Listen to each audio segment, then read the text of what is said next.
दोस्तों, आज हम उन कंपनीज के बारे में बात करेंगे जो अपने निश सेगमेंट में बहुत अच्छा काम कर रही है।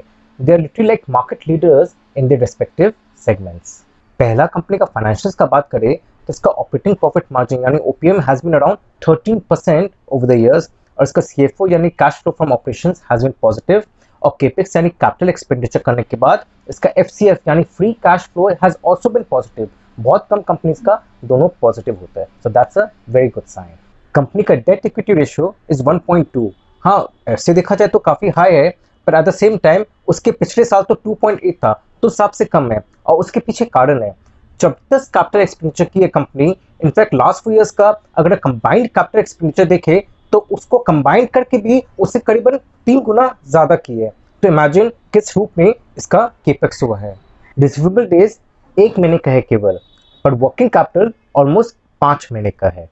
और दोस्तों, इसका आरओई का बात करें यानी रिटर्न ऑन इक्विटी तो काफी फ्लक्चुएट किया है, पर पिछला 2-3 साल में तो बहुत जबरदस्त इसका रहा है। In fact it has been more than 30%। ROC यानी रिटर्न ऑन कैपिटल एम्प्लॉयड का बात करें तो उसमें भी काफी फ्लक्चुएशन रहा है फिगर्स में, पर पिछला 2-3 साल में अच्छा की है। In fact it has been more than 20%। साथ साथ ये भी कहना चाहूंगा कि इसका जो आरओई है वो पिछले 5 साल का एवरेज देखे तो करीबन अराउंड 70% आता है और वहीं आरओसी अराउंड 12% आता है। और पिछले 2-3 साल में तो जबरदस्त उछाल आया। वहीं ऑपरेटिंग प्रॉफिट मार्जिन में भी अच्छा खासा उछाल आया है। पिछले 2 साल में तो ऑलमोस्ट 17 to 18% तक टच कर गई company. So that's again a very good sign कि पिछला 2 साल में आपका आरओसी, आरओई, देन आपका ओपीएम, इन सब में फिगर्स काफी इंप्रूव हुए than the previous years. This company is the market leader in filtration and drying equipment, commanding over 60% of the market.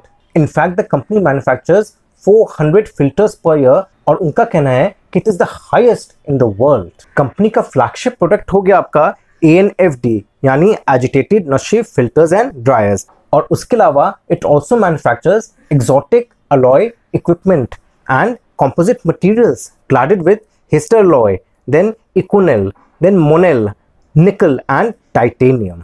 This company is actually the second largest producer of glass line equipment after GM Pfaudler in India.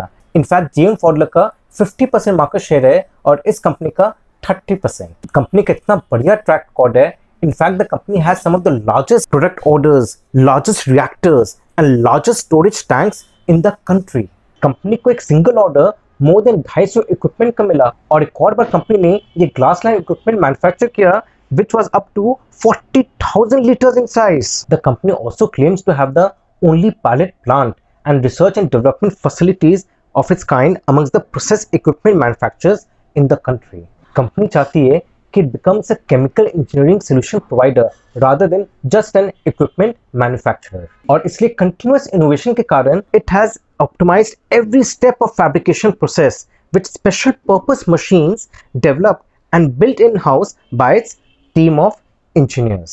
वैसे तो इसका chemical business भी है which contribute 17% of the turnover, पर plan है company का उसको discontinue करने का due to sustaining the existing environmental clearances and acquiring new ones. इसलिए प्लान है उसका जो लैंड है वो यूज करेगी for filtration and drying plant. ये 3 मैन्युफैक्चरिंग फैसिलिटीज है और तीनों गुजरात में। और company claims to be the first process equipment manufacturer to pioneer robotic welding of special parts. In fact इसके कस्टमर्स भी है वो काफी वेल डाइवर्सिफाइड है and spread across various industries like pharmaceutical industries, agrochemicals and speciality chemicals. Customers include reputed large domestic and multinational industry players like Divis Laboratories, Bayer, then Syngenta and UPL. और अगर बात करें कि कौन सा product कितना क्या कंट्रीब्यूट करता है to its revenues, तो basically NFFD contributes 34%. Then agitated Nashif filters contribute 15%. Glass line tanks contribute 14%, whereas the contribution from the glass line reactors is up to 28%. बाकी जो 9% है, it is contributed by other engineering products. वैसे देखा जाए तो आज के दिन India is the 4th largest producer of agrochemicals in the world after US, China and Japan. India's agrochemical industry actually has been witnessing structural changes driven by rising domestic demand, favorable regulatory changes, tighter supply from China, and a substantial opportunity to explore products which are going off patent. अब हो क्या रहा है कि ज़्यादा urbanisation हो रहा है, इंडस्ट्रियलाइजेशन हो रहा है, तो क्या कि जो एरिबल लैंड है, जो फार्म लैंड है, वो श्रिंक होते जा रहा है हर साल। और इसके अलावा वाटर स्कैसिटी भी बढ़ती जा रहा है, और ये दोनों के कारण ये जो एग्रोकेमिकल्स है इसका डिमांड और बढ़ेगा, बिकॉज यील्ड ज़्यादा चाहिए होगा, and demand for increasing yield will further lead to use of this agrochemicals. तो दोस्तों कंपनी का नाम है HLE ग्लास कोट। रिस्क का बात करें तो पहला रिस्क तो ये है कि इसका जो मेजर रॉ मटेरियल्स है, steel and alloy and exotic metals like Hester alloys, उनके प्राइसेस बढ़ते जा रहे हैं। अब प्राइसेस बढ़ने के कारण इसका प्रॉफिट मार्जिन से इंपैक्ट हो रहा है। दूसरा, इसका बिजनेस काफी डिपेंडेंट है कि इसके कस्टमर्स अपना केपेक्स प्लान करते रहे। अगर कस्टमर्स का क्या डिमांड बढ़ती रहेगा तब इसका भी फायदा होगा, ऑब्वियस है। तो यहाँ प्रॉब्लम क्या हो जाता है कि कस्टमर्स के ऑर्डर्स के ऊपर इसका पूरा काम चलता है, इसलिए इसका मैन्युफैक्चरिंग प्रोसेस काफी हाई है, काफी समय लगता है। इसलिए आप देखो कि वर्किंग कैपिटल भी ऑलमोस्ट 150 दिन का है, 5 महीने का, क्योंकि समय लगता है according to the customer orders वो प्रोडक्ट बनाने में। और उसमें भी इसके जो 10 कस्टमर्स है वो मोर देन 50% ऑफ इस रेवेन्यू को कंट्रीब्यूट करता है। साइक्लिक बिजनेस है, अगर डाउनटाइम आएगा इकोनॉमी में तब डेफिनेटली कंपनी इंपैक्ट होगा।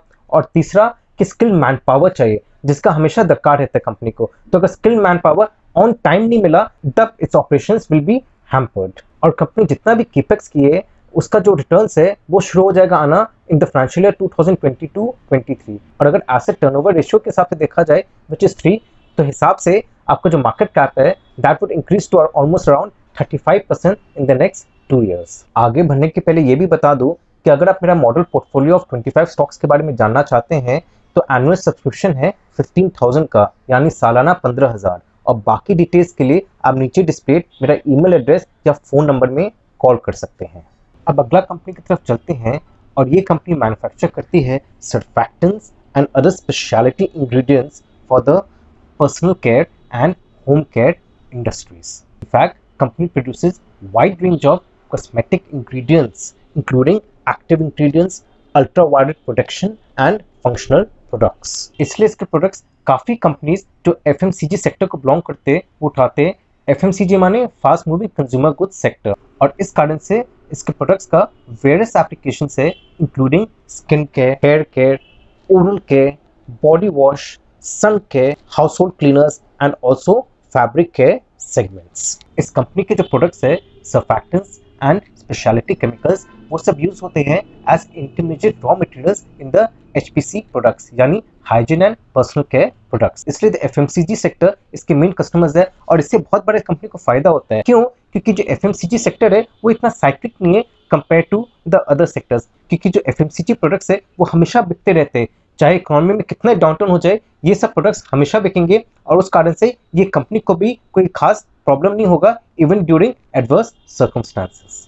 इस कंपनी के कई सारे प्लांट्स है, जैसे 4 मैन्युफैक्चरिंग प्लांट हो गया तलोजा और तारापुर में जो मुंबई के पास है, फिर एक प्लांट है झगड़िया में जो गुजरात में है, और एक अब्रॉड में भी है outside the country and it is in Cairo which is in Egypt. Company का फाइनेंशियल्स का बात करें तो इसका OPM यानी operating profit margin has been around 13% over the last few years which is pretty good. और फिर इसका CFO यानी cash flow from operations has been positive, और केपेक्स यानी कैपिटल एक्सपेंडिचर करने के बाद इसका FCF हैज बीन नेगेटिव। और इसका कारण ये है कि पिछले कुछ साल में लगातार केपेक्स करती है और अच्छा खासा, इनफैक्ट 2019-20 में तो काफी लंबा कैपिटल एक्सपेंडिचर की थी, और इस कारण से इसका free cash flow overall negative है फिलहाल। डेट टू इक्विटी रेशियो इसका 0.4 है, और आराम से सर्विस कर पा रही है, debt not an issue at all. और इसके अलावा अगर इसका बात करें रिसीवेबल डेज का तो दैट इज 2 months, और इसका वर्किंग कैपिटल इज 3.5 months। और ROE यानी रिटर्न ऑन इक्विटी का बात करें तो that has been fantastic, it has been 24% over the last few years which is very good. और ROC यानी रिटर्न ऑन कैपिटल एम्प्लॉयड का भी बात करें तो that has been around 19 to 20%, again very good figures. तो बोथ इसका ROE और ROC बहुत ही बढ़िया है। इनफैक्ट इसका PE रेशियो यानी price to earnings ratio is around 27 आज के दिन, और हिस्टोरिक PE के हिसाब से कोई खास डिफरेंस नहीं है। तो हिसाब से देखा जाए मार्जिन ऑफ सेफ्टी भी है। The company drives around 50 to 55% of its revenues from global and multinational companies across the world. In fact company के 1750 कस्टमर्स है, 1750 कस्टमर्स अक्रॉस 80 कंट्रीज। इसका 75 मेंबर का स्ट्रॉन्ग टीम है which works in the R&D facility and research and development facility, which also houses a pilot plant. In fact, the company has 72 approved patents and has also applied for another 14, which will add to its 205 product base over time. और company क्या कर रही है, अपना cost optimisation करके and increasing share in value added products अपना earnings बढ़ा रही है हर साल, and which is a very good sign. सही दिशा में कंपनी काम कर रही है। कंपनी का कहना है जो ग्रोथ है it will be driven by proteins, mild surfactants, non toxic preservatives and syndet and transparent bathing bar which has gained a lot of visibility lately. तो दोस्तों कंपनी का नाम है गैलेक्सी सर्फैक्टेंट्स लिमिटेड। रिस्क का बात करें तो सबसे पहला रिस्क तो है कि इसका बहुत हाई डिपेंडेंस है on lauryl alcohol which contributes to the majority of its raw material costs. दूसरा, company derives majority of its revenue, almost 65 to 70% from cost plus model, a balance from non-cost plus model. इससे क्या होता है, जब raw materials का prices में काफी volatility रहता है और बढ़ जाते हैं तब कंपनी का प्रॉफिट्स काफी हद तक इम्पैक्ट होता है। और इसके की रॉ मटेरियल्स हो गए जैसे फैटी एसिड्स, फैटी अल्कोहल, फिर आपके ethylene oxide, phenol and linear alkyl benzene. और अब तीसरा कंपनी की तरफ चलते हैं, और इस कंपनी का ऑपरेटिंग प्रॉफिट मार्जिन यानी OPM has been around 10% over the years, और इसका सीएफओ यानी cash flow from operations has been positive, और केपेक्स करने के बाद एफसीएफ हैज बीन नेगेटिव, क्योंकि ये लगातार केपेक्स करती गई है in the last few years. In fact 2019-20 में तो इसका हाईएस्ट केपेक्स था in the history of the company. तो बहुत जबरदस्त कैपेसिटी एक्सपेंशन चल रहा है पिछले कुछ सालों से लगातार, उस कारण से इसका एफसीएफ फिलहाल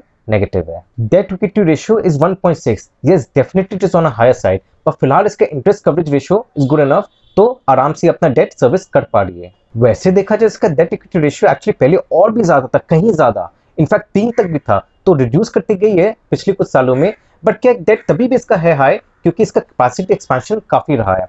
इनफैक्ट देखा जाए एक्चुअली इसका जो रिसीवेबल डेज है वो कुछ भी नहीं है, it is basically zero, little पूरा कैश का काम है, कोई क्रेडिट का काम ही नहीं है, इसलिए इसका वर्किंग कैपिटल भी 1 महीने के भीतर ही है। बट अगेन आप बोल रहे फिर डेट क्यों है, वही रीजन क्योंकि कैपेसिटी एक्सपेंशन करती गई है। तो आखिर कंपनी करती क्या है कि टोटल कैश का काम है, क्रेडिट देने का दरकार ही नहीं पड़ता है। वेल दोस्तों, company actually sells milk, milk products and ice creams. In fact it also sells dairy products such as dairy whitener, skimmed milk powder, ghee, milk, curds and paneer. और जहां तक कंट्रीब्यूशन बात करें ऑफ इट्स प्रोडक्ट्स, तो basically the liquid milk constitutes 56% of its revenues, while other products such as curds and ice creams constitute 44%. अब पिछले कुछ महीनों में मिल्क प्रोक्यूरमेंट प्राइसेस में काफी गिरावट आया है, इसलिए जितनी भी डेयरी कंपनीज है इन सबको अच्छा खासा फायदा हुआ है।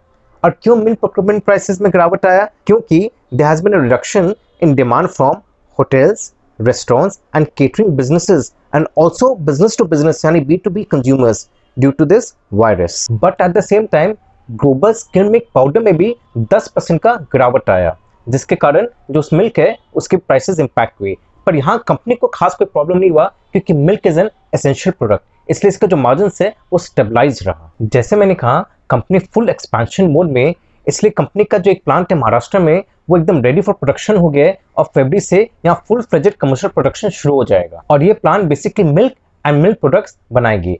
और वहीं तमिलनाडु में भी एक प्लांट का तैयारी हो रहा है, और इसके अलावा तेलंगाना में भी एक आइसक्रीम प्लांट बैठाया गया है जिसका भी फुल फ्लेजेड कमर्शियल प्रोडक्शन शुरू हो जाएगा बाय दिस अप्रैल इटसेल्फ। दोस्तों, this company is the largest private sector dairy company in India with a portfolio of established brands, superior brand equity and well spread distribution and procurement network. उसके अलावा इसका बहुत ही aggressive marketing strategy भी रहा है over the years. South India में तो चारों तरफ फैला हुआ है, which is majority of it processing units also located in south India. Company का 10,000 प्रोक्योरमेंट यूनिट्स है, खुद का 10,000 procurement units spread across 13,000 villages, 13,000 villages, and it also has chilling and dairy units spread across its की operating markets. इससे सबसे बड़ा company को क्या फायदा होता है कि 3 लाख फार्मर्स तक पहुंच पाती है। इनफैक्ट इसके 3,400 खुद के डिस्ट्रीब्यूशन आउटलेट्स है। कंपनी का brands include Arokia which is a flagship brand, फिर हडसन, देन अरुण आइसक्रीम्स, इबाको, ओलो, संतोषा कैटल फीड एंड अनीवा स्वीट्स। दोस्तों, कंपनी का नाम है Hudson agro product limited. Risk का बात करें तो रॉ मटेरियल्स के प्राइसेस में वोलेटिलिटी रहता है, ऊपर से अगर कोई कैटल डिजीजेस हो जाता है तो फिर क्या मिल्क के प्राइसेस काफी बढ़ जाएंगे, तो इसका रॉ मटेरियल का प्राइसेस भी काफी बढ़ेगा which will affect is profitability. अब देखिए 2 सिनेरियो में कंपनी में आप निवेश कर सकते हैं। एक तो जब कंपनी का स्टॉक प्राइस लो हो तब आप एंटर करो, या आज के दिन जब ये बहुत जबरदस्त एक्सपेंशन मोड में चल रही है और अच्छा खासा प्रॉफिट भी करिए, तो सामने ग्रोथ नजर आ रहा है बट वैल्यूएशन भी थोड़ा हाई है, तो थोड़ा थोड़ा कर निवेश करना ही बेटर है ऐसे कंपनी में। बट ये कंपनी का ग्रोथ तो होना ही है, क्योंकि ये एसेंशियल कमोडिटी बिजनेस में है, तो कहीं जाने वाली तो है ही नहीं कंपनी। तो ये सबसे बड़ा मार्जिन ऑफ सेफ्टी है that the company is dealing in essential products. अगर आपको मेरा वीडियो अच्छा लगा तो लाइक और सब्सक्राइब जरूर करेगा, और इसी टाइप के मैं और इंटरेस्टिंग कंपनीज आपके सामने लाता रहूंगा। Thank you very much. नमस्ते।